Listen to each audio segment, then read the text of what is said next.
প্রথমে নিয়ে নিচ্ছি হাফ কাপ পরিমাণে কুসুম গরম দুধ। এর মধ্যে দিয়ে দিচ্ছি একটা ডিম। ডিমটা দিয়ে সাথে সাথে চামচ দিয়ে খুব ভালো করে ফেটিয়ে নিতে হবে। এটা হয়ে গেলে এর মধ্যে দিয়ে দিব 1/4 কাপ পরিমাণে গলানো বাটার।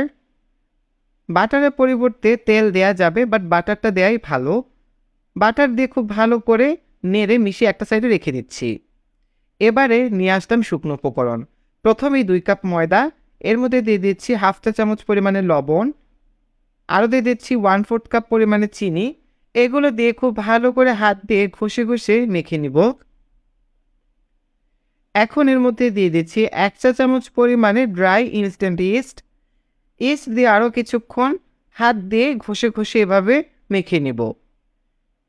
আমার মাখা হয়ে গিয়েছে। এখন এর মধ্যে যে উপকরণটা আগে রেডি করে রেখেছিলাম দুধ আর ডিম দিয়ে, সেটা এখন পুরোপুরি ঢেলে দিলাম।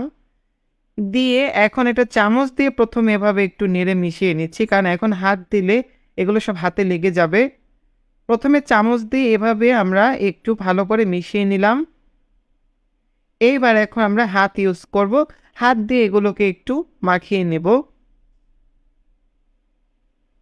খুব আঠালো মনে হলে এখানে সামান্য একটু ময়দা দিয়ে দিব। দিয়ে আমরা এটাকে একটা ডোর ফর্মে নিয়ে আসব।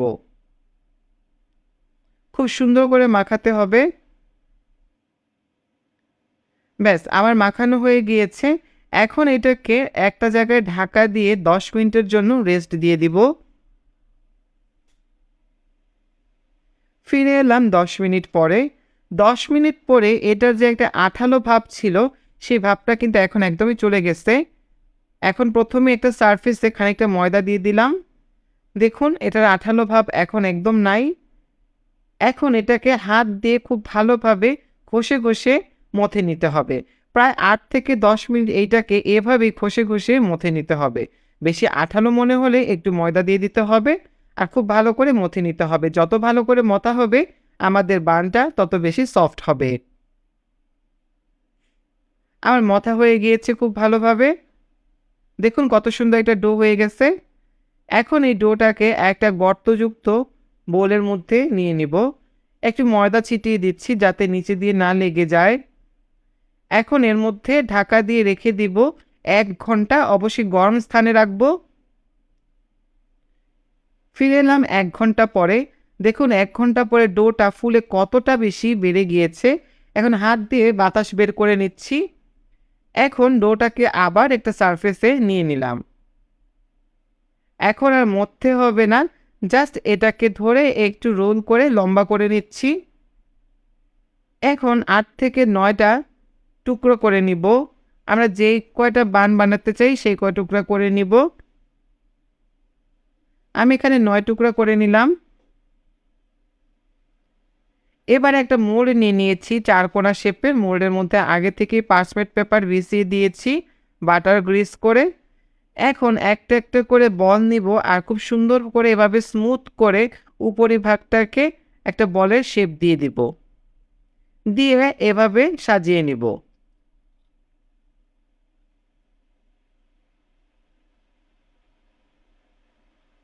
আমার সবগুলো সাজানো হয়ে গিয়েছে। এখন এগুলোকে আবারও ঢাকনা দিয়ে ঢেকে রেখে দিব 15 মিনিট। 15 মিনিট পরে ফিরে এলাম। দেখুন এগুলো আবার ফুলে গিয়েছে। এখন এর মধ্যে আমরা ডিম ব্রাশ করে দিব, অথবা আপনারা চাইলে দুধও ব্রাশ করে দিতে পারেন। এতে করে উপরে কালারটা খুব সুন্দর আসবে। এখন একটা প্রিহিটেড ওভেনে আমি 180 ডিগ্রি সেন্টিগ্রেডে 18 থেকে 20 মিনিটের জন্য এই বানগুলোকে বেক করে নিব। আপনারা চাইলে এটা চুলায়ও করতে পারবেন। প্রায় 20 মিনিট পরে ফিরে এলাম। দেখুন মাশাআল্লাহ কত সুন্দর বানগুলো ফুলে উঠেছে আর কালারটা দেখুন কত সুন্দর হয়েছে। এখন আমি এর গরম থাকা অবস্থায় এর মধ্যে বাটার গ্রিস করে দিচ্ছি। এতে করে উপরটা ড্রাই হবে না, সফট থাকবে।